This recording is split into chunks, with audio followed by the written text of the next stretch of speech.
Jadi Bapak Ibu sekalian, hal-hal seperti ini sebenarnya ya simple ya. Cuman masalahnya apa? Dunia pengobatan modern gitu kan nggak banyak berinteraksi dengan begini gitu. Karena memang konsep yang ada itu adalah pengobatan, obat, dan obat. Ya, di samping memang ada kepentingan kapitalis yang berhubungan dengan kesehatan itu yang yang kita nggak bisa banyak bicara di situ. Jadi apalagi kita bicara tentang industri makanan ya.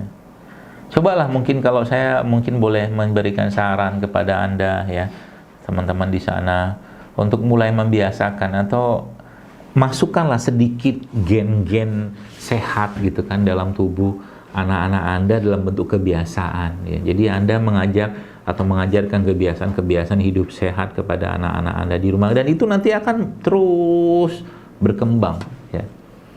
Jangan cuma sekedar anak-anak itu dikasih tahu tentang inilah itu makanan-makanan ini dan Anda biarkan saja. Kasihan Pak Bu generasi kita ya.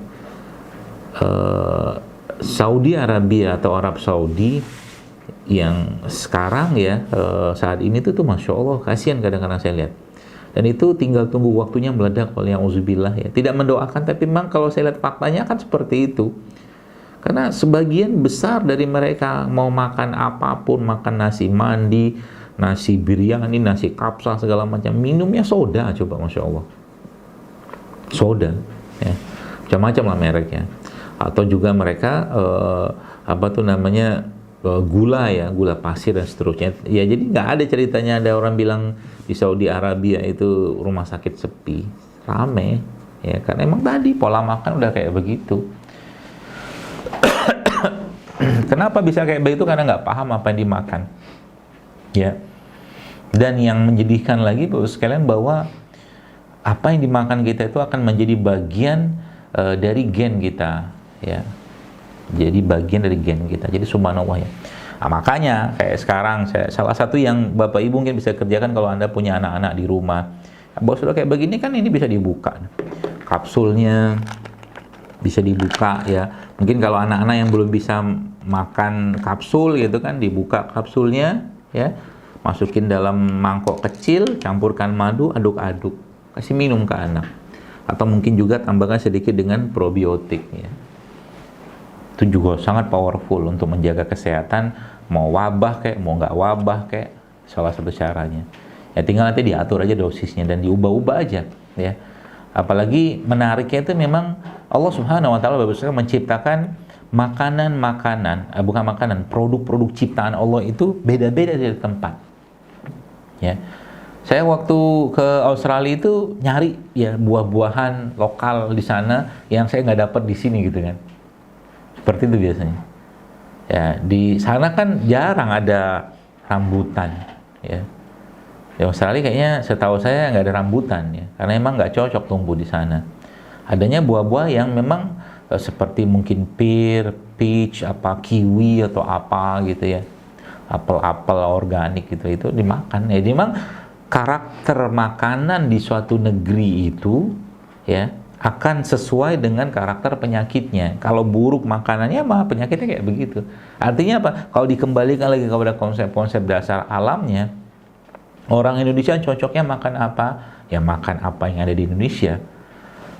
Jadi bagi Anda yang tinggal di sana, mungkin di samping Anda makan makanan yang lokal ya, atau mungkin produk-produk lokal di sana, karena memang tanah yang ada di Australia sama tanah yang ada di Indonesia tidak sama.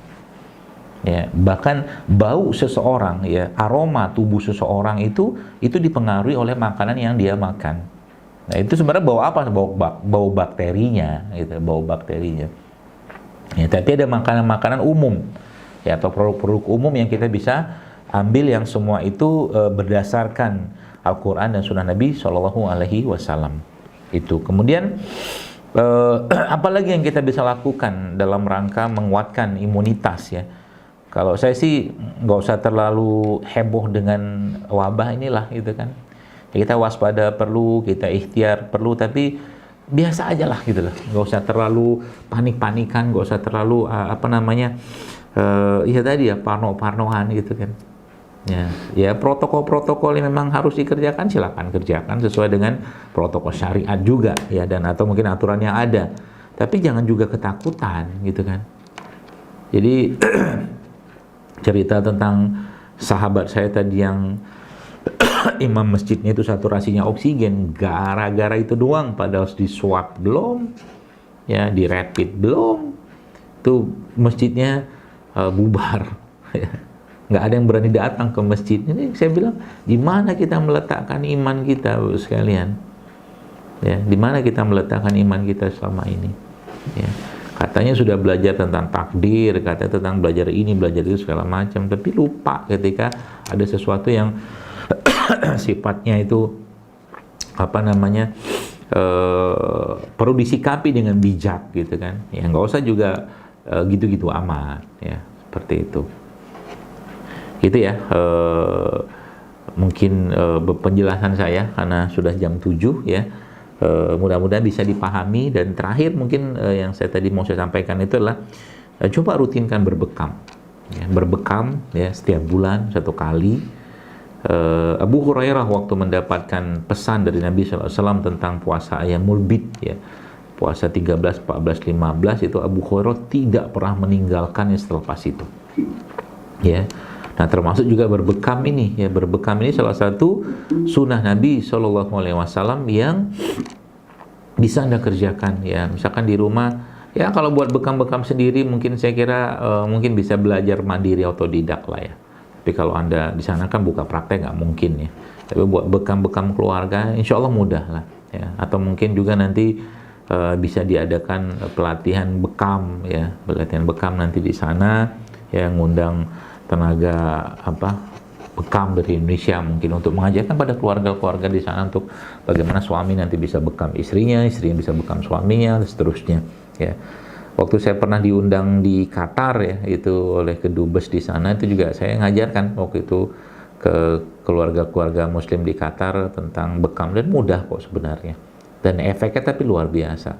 Namun tadi ya, ketika kita memperlakukan sesuatu sunnah itu dengan optimal, maka kebaikan dan keberkahan itu luar biasa yang kita dapatkan.